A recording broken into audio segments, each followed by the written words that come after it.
শিমুলপুর বনে অনেক পাখির বসবাস ছিল। ওই বনে টুনি নামের এক পাখি থাকতো। টুনির বান্ধবী ছিল সুখী পায়রা। তাদের মধ্যে অনেক ভালো বন্ধুত্ব ছিল। টুনি সব সময় টাকা টাকা করত। টাকা ছাড়া টুনি কিছুই বুঝতো না। অন্যদিকে সুখী পায়রার পয়সার প্রতি কোনো লোভ ছিল না। তার কাছে সকলের ভালোবাসাই অনেক দামি ছিল।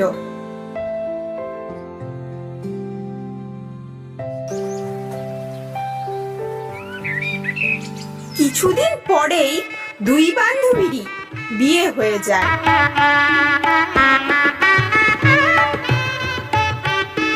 একদিন টুনির স্বামী বান্টি অফিস থেকে তাড়াতাড়ি বাড়ি চলে আসে। চলো টুনি, আজকে আমরা বাইরে থেকে খাবার খেয়ে আসি। এরপর ওরা দুইজন একটা ছোট্ট রেস্টুরেন্টে যায়। সেখানে গিয়ে বান্টি টুনিকে বলে, বলো টুনি, তুমি কি খাবে? কি খাবার অর্ডার করব? কিচ্ছু না বান্টি, আমি ভেবেছিলাম তুমি আমাকে কোনো 5 স্টার হোটেলে খাওয়াতে নিয়ে আসবে, কিন্তু এটা কোথায় নিয়ে আসলে? এত সস্তা রেস্টুরেন্টে খাওয়ার বদলে বাড়িতেই কিছু বানিয়ে খেয়ে নিতাম, সেটাই ভালো ছিল। এটা শুনে বান্টি টুনিকে বলে, ঠিক আছে টুনি, অফিসে আমার প্রমোশনের কথা চলছে। যদি প্রমোশন হয়ে যায় তাহলে। থাক থাক, কবে তোমার প্রমোশন হবে আর কবেই বা আমরা 5 স্টার হোটেলে খেতে যাব? অনেক হয়েছে, এখন বাসায় চলো। এরপর বান্টি উদাস হয়ে টুনিকে নিয়ে বাসায় ফিরে যায়। এইভাবেই কিছুদিন কেটে যায়।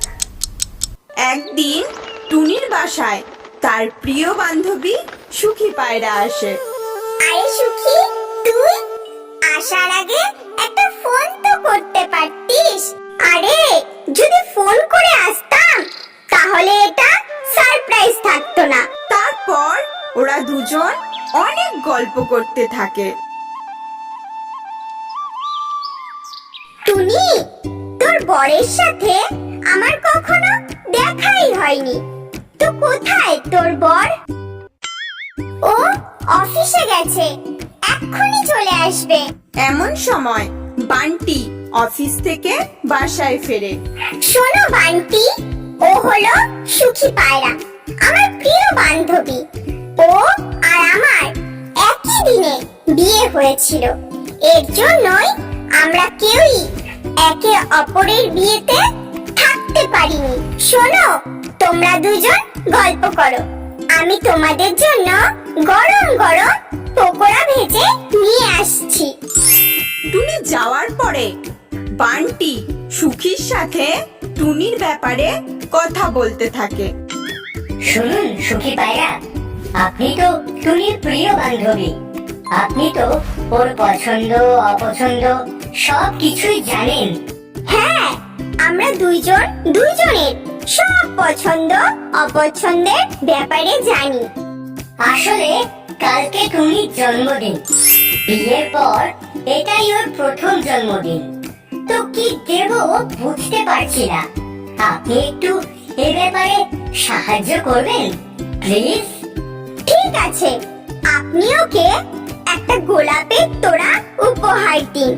টুনি গোলাপ ফুল খুব পছন্দ করে। জন্মদিনের দিন সকালে টুনি ভাবে, আজ তো আমার জন্মদিন, আজকে আমি অনেক শপিং করব। আজকে শপিং করলে বান্টি আমাকে বকবেও না। এই ভেবে টুনি একটা বড় শপিং মলে শপিং করতে চলে যায় আর অনেক কিছু শপিং করে বাসায় ফিরে আসে। এরপর বান্টি অফিস থেকে বাসায় ফিরে আসলে বান্টিকে বলে, বান্টি, আজকে আমি অনেক কিছু শপিং করেছি। শপিং করার কথা শুনে বান্টি ভাবে, আজ তো টুনির জন্মদিন। আমি ভেবেছিলাম ওকে নিয়ে শপিং করতে যাব। ভালোই হয়েছে, ও নিজেই শপিং করে এসেছে। ভালোই করেছো তুমি। এমনিতেও অনেক দিন থেকে তুমি শপিং করো না। বান্টি, আসলে আজকে না শপিং মলে একটা ভালো অফার ছিল।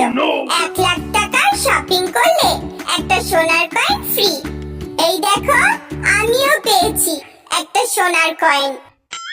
এসব তুমি কি বলছো টুনি? এত টাকা তুমি কোথায় পেলে? আমি তো এত টাকা তোমাকে দিইনি। আসলে তোমার আলমারিতে 1,00,000 টাকা ছিল, আমি ওটা দিয়েই। কি বলছো তুমি? এটা আমার টাকা ছিল না, এটা অফিসের টাকা। যদি সবাই জানতে পারে তাহলে কি হবে বুঝতে পারছো তুমি? এরপর বান্টি সেই টাকাগুলোকে সময় মতো ফেরত দিতে না পারার জন্য পুলিশ বান্টিকে ধরে নিয়ে যায়। বান্টিকে নিয়ে যাওয়ার পর টুনি বুঝতে পারে টাকার থেকে বেশি জরুরি ওর স্বামীকে বাসায় ফিরিয়ে নিয়ে আসা। এরপর টুনি ওর বিয়ের সব গয়না বিক্রি করে সেই টাকা বান্টির অফিসে ফিরিয়ে দেয় আর বান্টিকে জেল থেকে ছাড়িয়ে বাসায় ফিরিয়ে নিয়ে আসে।